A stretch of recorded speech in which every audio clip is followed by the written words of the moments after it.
Welcome to Tech Crumbs, where we break technology into smaller pieces. Today I want to show you how to reset your Xiaomi Mi True wireless basic earbuds. So all you have to do is open the case, pull them out of the case, and you might want to reset them because something's not working properly. And first you want to make sure they're off. So to turn them off, you have to press the multifunction key for 5 seconds and the light will go red like that.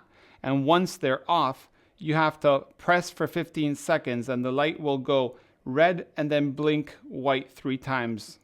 So we press them and we start counting 1, 2, 3, 4, 5, 6, 7, 8, 9, 10, 11, 12, 13, 14, 15. So now we've done that.